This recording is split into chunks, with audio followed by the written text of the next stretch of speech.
ఈ మాడ్యూల్ ఏదైతే conditional statements అనే మాడ్యూల్ ఉందో అలా ఇది లాస్ట్ క్లాస్ అనమాట. ఒకవేళ మోర్ దెన్ వన్ కండిషన్ ఉంది ఇఫ్ స్టేట్మెంట్ అంటే మనం అండ్ ఆర్ లాజిక్ ఆపరేషన్స్ వాడి యూజ్ చేయొచ్చు. ఈ క్లాస్లో అది చూద్దాం. మోర్ దెన్ వన్ కండిషన్స్ ఉంటే ఆ కండిషన్స్ని ఎట్లా కలిపి రాయాలి కోడ్ని. సో ఇప్పటికి మనం ఇఫ్ చూసినాం, ఇఫ్ ఎల్స్ని ఎట్లా వాడాలో చూసినాం. అండ్ ఆపరేటర్ ఉంటుంది, ఇది ఒక లాజికల్ ఆపరేటర్, మీకు ఆల్రెడీ చెప్పిన. అట్లా ఆర్ ఆపరేటర్, అండ్ ఆపరేటర్ ఎప్పుడు ఎగ్జిక్యూట్ అవుతుంది అని చెప్పిన, రెండు ట్రూ అయినప్పుడే ఎగ్జిక్యూట్ అవుతుంది. వేరే are operator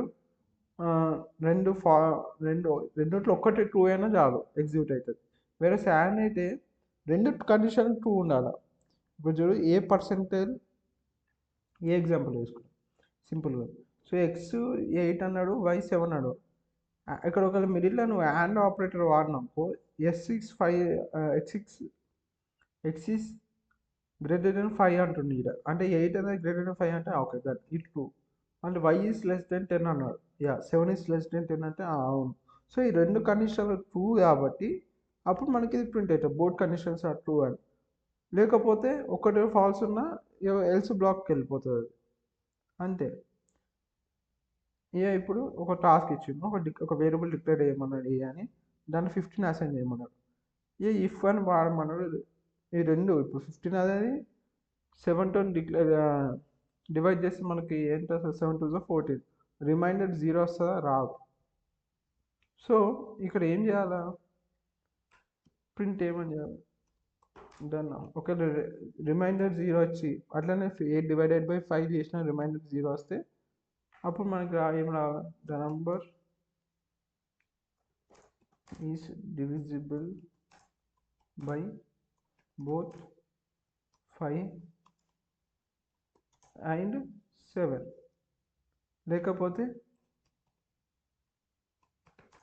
the number is not divisible by both 5 and 7. అట్లా ఇప్పుడు చూడు, ఎట్లనే 15 7తో డివైడ్ చేసినప్పుడు రిమైండర్ 0 రాదు. సో అట్లనే ఈ 5 డివైడ్ చేసినప్పుడు రిమైండర్ 0 వచ్చినప్పటికి కూడా రాదు. సో ఇది ట్రూ అయింది ఈ కండిషన్, ఈ కండిషన్ ఫాల్స్ అయింది. అండ్ అని ఏమని చెప్పిన, ఈ రెండు ట్రూ అయితేనే ఇది ప్రింట్ చేస్తారు ఇఫ్ బ్లాక్. సో ఇది ఒకటి ఫాల్స్ ఉంది, ఒకటి ట్రూ ఉంది కాబట్టి ఎల్స్ బ్లాక్లో ఒకటి పోయి ఎల్స్ బ్లాక్లో ఏముంటే అది ఎగ్జిక్యూట్ చేస్తుంది. The number is not divisible by both 5 and 7 అనేది వస్తుంది.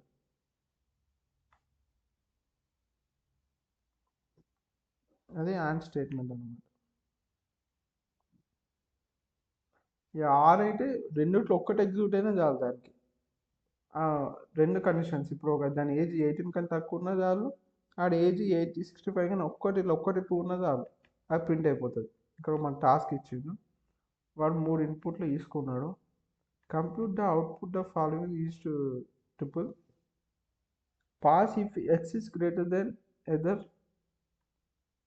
ఇక్కడ రాయాలన్నమాట. ఇఫ్ ఎక్స్ అనేది గ్రేటర్ దెన్ సి అనేది greater than x or c అనేది గ్రేటర్ దెన్ ఎక్స్ అని ఉండాలి, or c is greater than z. Okay, రెండిట్లో ఉన్నాక ఒక్కటి ఉన్నాక ప్రింట్ పాస్.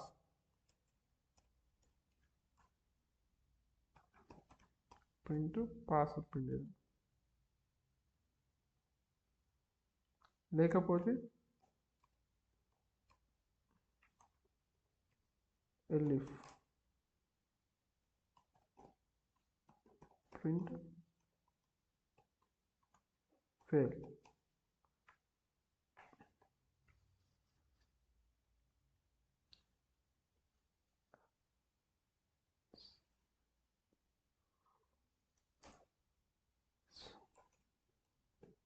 సో ఎల్సి కోసం ఇక్కడ ఎల్సి రాయాలి. ఎల్ఇఫ్ ఏం మాడతామంటే ఇంకొక కండిషన్ ఉన్నప్పుడు అక్కడ ఎల్ఇఫ్ పెట్టి ఇంకొక కండిషన్ పెడతాం. సో అది వాడు సి అనేది greater than x or c is greater than z అడిగిండు. నేను అనుకోకుండా ఎక్స్ గ్రేటర్ దెన్ జెడ్ అని రాస్తాను. సి అనేది ఎక్కువ, ఒకవేళ ఎక్స్ కన్నా ఎక్కువ ఉన్నా ఆర్ సి అనేది జెడ్ కన్నా ఎక్కువ ఉన్నా పాస్ అవుతాడు వాడు, లేకపోతే ఫెయిల్ అవుతాడు. అదే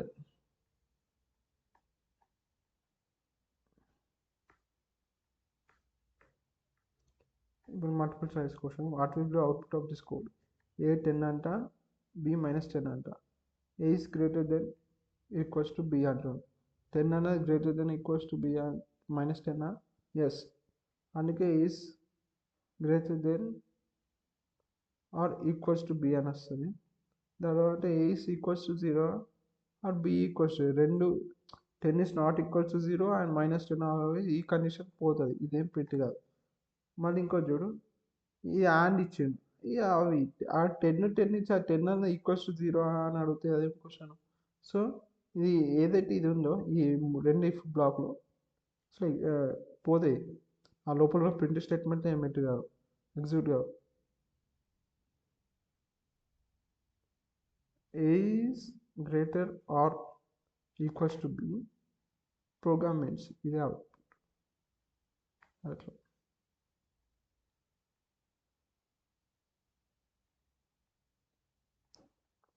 అవుట్పుట్ 10 0 10 ఇచ్చింది సార్, -10 ఇచ్చి 0 అనేది గ్రేటర్ దెన్ -10 అంటే అవును. So a is greater or equals to b వస్తుంది. A is equals to 0 or b equals to, ఈ రెండిట్లో ఏదో ఒక కండిషన్ ప్రూవ్ అయినా చాలు, ఎందుకంటే ఇక్కడ ఆర్ వాడింది. సో ఇది అట్లీస్ట్ 1 ఈజ్ 0, ఇది అవుతుంది. తర్వాత ఇక్కడ అండ్ వాడింది కాబట్టి ఏ ఈక్వల్స్ టు 0 కావాలి, మళ్ళీ బి కూడా ఈక్వల్స్ టు 0 కావాలి. సో అండ్ బి ఈజ్ -10 కాబట్టి ఇదేం ప్రింట్ కాదు. So a is greater than equals to b వస్తుంది, అట్లీస్ట్ 1 ఈజ్ 0 వస్తుంది, ప్రోగ్రామ్ ఎస్ వస్తుంది అవుట్పుట్. Correct answer. అట్లా చేయాలి, కండిషన్ చూడాలి, చెక్ చేసుకోవాలి, మిడిల్లో ఏ ఆపరేటర్ ఉన్నో చూడాలి. ఆర్ ఉన్నకో రెండు ఒక్కటి 2 అయినా చాలు, వచ్చేస్తుంది అవుట్పుట్. ఇదైనా ఒక 2 2లు కావాలి. చూడు 2 0లు ఇచ్చాడు. So 0 is greater than equals to 0నా, అది ఈక్వల్స్ టు ఇచ్చాడు. సో 0 గ్రేటర్ దెన్ 0 అంటే కన్ఫ్యూజింగ్ ఉండొచ్చు, కానీ ఇక్కడ ఈక్వల్స్ టు ఇచ్చింది కాబట్టి 0 ఈక్వల్స్ టు 0 అంటే అవును. So a is greater than equals to b వస్తుంది, ఫస్ట్ స్టేట్మెంట్ రిటర్న్ ఎగ్జిక్యూట్ అవుతుంది. Next a or equals to 0 or b equals to 0, అవును, రెండు 0 0. ఇక్కడ ఆర్ పెట్టిన ఒక్కటికి 2 అయినా చాలు, అయినప్పటికీ రెండు 2 అవుతున్నాయి. అట్లీస్ట్ ఒక్క 2 అయినా చాలు, అయినప్పటికీ ఇక్కడ రెండు 2 అవుతున్నాయి కాబట్టి పర్వాలేదు. సో ఇది కూడా ఎగ్జిక్యూట్ అవుతుంది. అండ్ ఇడు రెండు 2 అవుతున్నాయి, ఇది 2 అవుతుంది, ఇది 2 అవుతుంది. సో ఇది కూడా ఎగ్జిక్యూట్ అవుతుంది. సో 4 ప్రింట్ స్టేట్మెంట్ ఎగ్జిక్యూట్ అవుతాయి. అట్లా అన్ని కండిషన్ ట్రూ అవుతున్నాయి కాబట్టి ఒకటే గుర్తు, అండ్లో రెండు కండిషన్లు ట్రూ కావాలి, ఆర్లో ఒక కండిషన్ ట్రూ అయితే చాలు. ఇప్పుడు ఏమంటున్నా, ఒక ప్రోగ్రామ్ రాయమంటున్నాను. Auto repeat program takes the user input తీసుకున్నాడు వీడు. నెక్స్ట్ ఏం చేయాలంట, compute the output of the following to the console. Print order confirm ఇప్పుడు if x is less than 70. ఒకవేళ ఎక్స్ అనేది లెస్ దెన్ 70 ఉంటే ఏమని ప్రింట్ చేయాలంట, ప్రింట్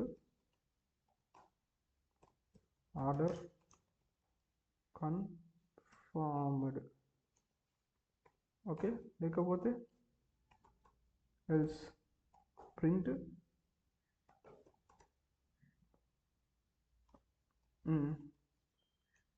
ఆర్డర్ లిమిట్ రీచ్డ్ అని రాయాలి. రెండు కాకపోతే రెండిట్లో కామన్ ఏం ప్రింట్ ఏమంటున్నారు అంటే print thank you print. So బయట ఇఫల్స్ బయట రాసేస్తే థ్యాంక్ యూ, ఎర్రర్స్ ఏం రాకపోతే సబ్మిట్ కొట్టేద్దాం, అయిపోతుంది. ఓకేనా, కరెక్టే కోడ్. ఎర్రర్స్ ఏం రాదు, ఆర్డర్ కన్ఫర్మ్ థ్యాంక్ యూ. ఎందుకంటే ఇన్పుట్ ఏంటి ఉంది 69 ఇస్ లెస్ దెన్ 70 అంటే కదా.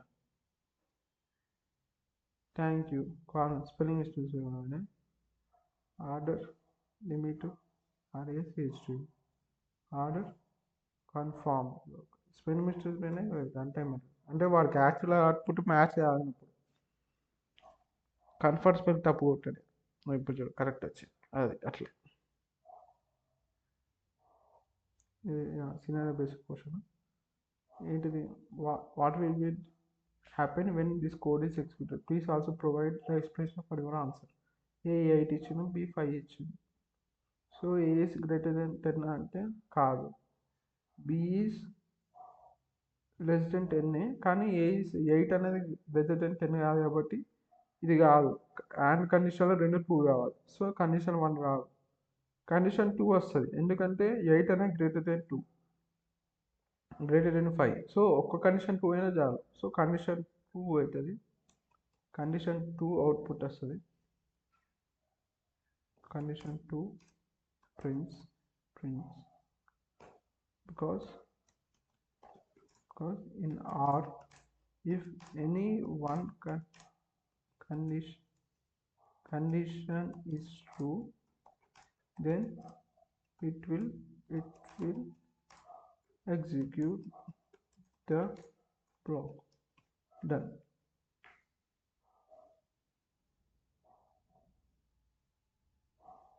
అట్లా కరెక్ట్. ఈ మాడ్యూల్ అయిపోయింది మనది సరేనా.